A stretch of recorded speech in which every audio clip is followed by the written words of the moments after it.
The last time anyone saw Emily Carter, she was walking out of Cafe Luna, her caramel latte in one hand and her phone in the other. It was a crisp autumn evening in downtown Denver, the kind where golden leaves swirled across the sidewalk and the air smelled like cinnamon from the bakery down the street. Emily had just finished a coffee date with her best friend, Sarah Monroe. They had spent an hour laughing, talking about work, life, and Emily's latest crush, a guy from her law firm who had finally asked her out. As they hugged goodbye, Emily promised to text Sarah once she got home. But that text never came. By morning, Emily's parents were calling, asking if Sarah had heard from her. She hadn't. At first, Sarah told herself Emily had just forgotten. Maybe she fell asleep early. Maybe her phone died. But the longer the silence stretched, the more her gut twisted with unease. Emily wasn't the type to ghost people. By noon, Sarah drove to Emily's apartment. Her heart pounded as she pulled into the lot. Emily's car was still parked in its usual spot, untouched. Her porch light was still on, casting an eerie glow even in daylight. A package from Amazon sat by the door, unopened. Sarah knocked. No answer. She pounded harder, calling out Emily's name. Silence. Reaching for her phone, she called Emily again. It went straight to voicemail. A chill crawled up Sarah's spine. Something was wrong. Sarah called the police, but their response was frustratingly indifferent. "She's an adult," they said. "Maybe she needed some space." But Sarah knew better.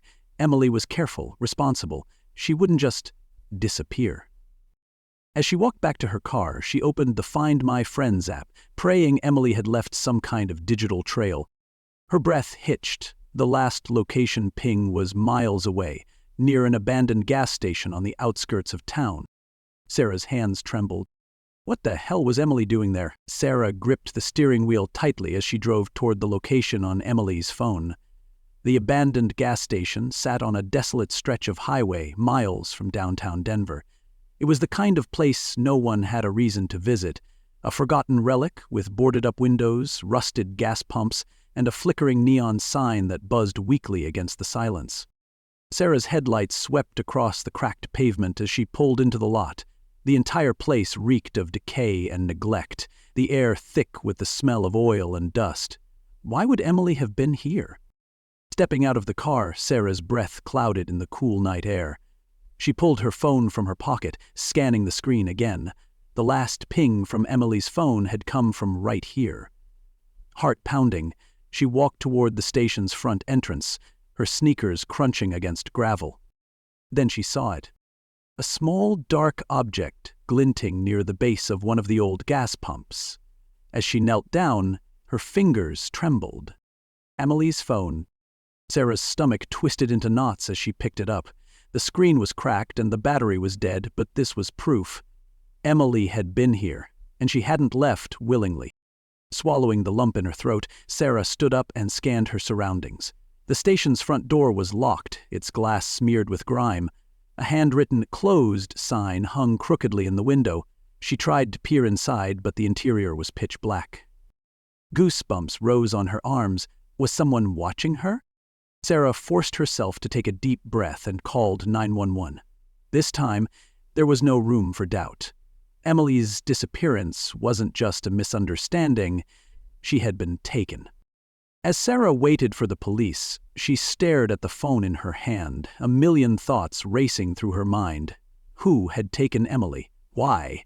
And most terrifying of all, was she still alive? She wasn't leaving until she found out. Detective Mark Holloway had seen his fair share of missing person cases, but something about this one gnawed at him. A young woman vanishes without a trace, her phone left abandoned at a gas station miles from home. It didn't feel random. It felt like a message. After Sarah's frantic call, Holloway met her at the scene. Flashing red and blue lights painted the cracked pavement as uniformed officers combed the area. Sarah handed him Emily's phone, her voice shaking as she recounted her discovery. She wouldn't have come here on her own, she insisted. Someone brought her here. Holloway nodded. He had the phone bagged for prints, hoping it would offer a lead. If Emily had been taken, they were already racing against the clock. Back at the precinct, forensics worked fast. The results came back with a name that made Holloway's gut clench: Jason Lorne. Lorne was no stranger to law enforcement. A drifter with a history of petty crimes and suspected ties to human trafficking, he had never stayed in one place long enough to be caught. But now, he had left something behind. The police tracked him to a rundown motel on the outskirts of the city. When they burst into his room, Lorne barely flinched. He was sprawled on the bed, cigarette in hand, a cocky smirk playing on his lips. "You got here quicker than I thought," he mused, exhaling a cloud of smoke. Holloway narrowed his eyes. "Where is she?" Lorne chuckled, shaking his head. "You think I took your girl?" He leaned forward, his expression darkening. "I don't take people, but I know someone who does." Silence thickened the air. "Who?" Holloway demanded. Lorne tapped his cigarette against the edge of an ashtray. "You're asking the wrong questions, detective," he said. "What you should be asking is, why her?" The hair on the back of Holloway's neck stood up. This wasn't just a random abduction. Someone had been watching Emily. Someone had chosen her. And if they didn't act fast, they might never see her again. Sarah sat in the Denver police station, her hands gripping a cup of cold coffee. Detective Holloway had just told her about Jason Lorne and the cryptic warning he had given. "You're asking the wrong questions," Lorne had said. "What you should be asking is, why her?" The words wouldn't stop echoing in Sarah's head. Emily had no enemies. She wasn't involved in anything dangerous. So why would someone target her? Desperate for answers, Sarah started digging. She pulled up missing persons reports from the past 5 years, looking for patterns. Her heart pounded as she scrolled through the names, her stomach twisting with every new case. And then she saw it. Women, all in their 20s, all with no criminal history, all had vanished under eerily similar circumstances, last seen at coffee shops, bookstores, or walking home alone. And the most chilling part? Jason Lorne had been spotted in the area just before each disappearance. Sarah's hands shook as she picked up her phone. "Holloway, I found something," she said, her voice urgent.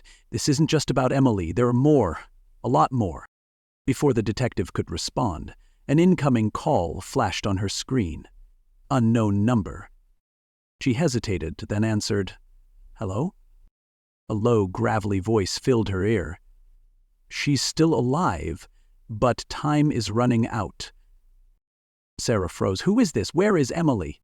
The caller chuckled darkly. "The question isn't where, it's how long." The line went dead. Sarah shot up from her chair, her pulse hammering. "Holloway, someone just called me. They know where she is." The detective's face hardened. "Did you recognize the voice?"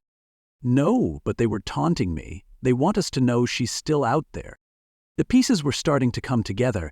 This wasn't random. Emily was part of something bigger, something organized, and whoever had taken her wasn't just another predator. They were playing a game. Sarah's hands trembled as she set her phone down.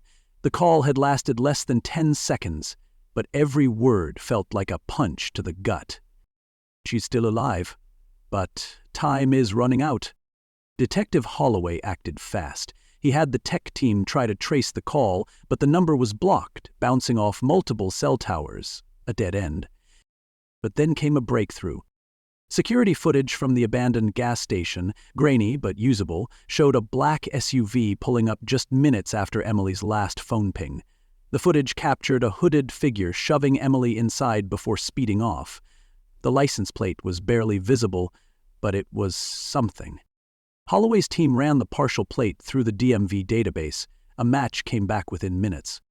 The SUV was registered to Riverview Storage Facility, a private warehouse rental site on the outskirts of Denver. Sarah's heart pounded. That has to be where they took her. Holloway wasted no time. He assembled a SWAT team, their vehicles tearing through the streets toward Riverview. Sarah insisted on going. She wasn't going to sit on the sidelines while her best friend was out there, alone and terrified. When they arrived, the warehouse loomed in the darkness, its towering metal walls casting jagged shadows under the floodlights. The place was eerily silent. Officers moved in, weapons drawn. The tension was suffocating as they approached the main doors. Then, a scream. Sarah's blood ran cold. It was Emily. Holloway kicked the door open and the team stormed inside. The warehouse was a maze of metal crates and abandoned equipment. Footsteps pounded against the concrete as someone tried to escape through a side door. "Move! Move!" Holloway barked as officers gave chase. Sarah didn't care about the fleeing suspect. She sprinted toward the source of the scream, rounding a corner. And there she was. Emily was tied to a chair, her wrists bruised, her face streaked with tears. Her wide eyes met Sarah's, and for the first time in days, hope flickered in them. "Emily!" Sarah rushed forward, frantically untying the ropes. But before she could finish, a voice echoed through the warehouse. Sarah's breath hitched as she locked eyes with the man standing at the edge of the warehouse. Richard Dane. She knew that face. Emily's boss at the law firm. A respected attorney, well-dressed, well-spoken, the kind of man no one would ever suspect of something like this. Except now, standing in the dim light of the warehouse, his expensive suit rumpled, his eyes cold and calculating, he didn't look like the powerful lawyer everyone knew. He looked like a monster. "You shouldn't have come here," he repeated, stepping forward. Sarah positioned herself in front of Emily. "Why are you doing this?" Her voice was sharp, but her hands trembled. Richard sighed as if she had asked a stupid question. "You still don't get it, do you?" He glanced toward Emily, his expression darkening. She saw something she wasn't supposed to. Holloway and the SWAT team had guns trained on Richard now, but he didn't flinch. "You're running a trafficking ring," Holloway said, voice like steel. "A network. And Emily found out." Richard smirked. "You make it sound so dirty. But yes, Emily stumbled onto something at the firm, a case file she wasn't meant to see." His gaze flicked to Emily. "I gave you a chance to forget, you know, to walk away." Emily's voice was hoarse but defiant. "I wasn't going to let you get away with it." Richard shook his head, chuckling. "And now look where we are." Then he moved. A flash of metal, a gun raised. But before Richard could fire, Holloway's shot rang out first. The bullet struck Richard in the shoulder, sending him crashing to the ground. Officers swarmed him, pinning him down as he groaned in pain. Sarah turned to Emily, yanking at the last of her restraints. The moment Emily was free, she collapsed into Sarah's arms, sobbing. "You never gave up on me," Emily whispered. Sarah squeezed her tight. "Never." As dawn broke over Denver, Richard Dane was in custody, and the full scope of his crimes was unraveling. The missing women, the trafficking ring, justice was finally coming. Emily had survived.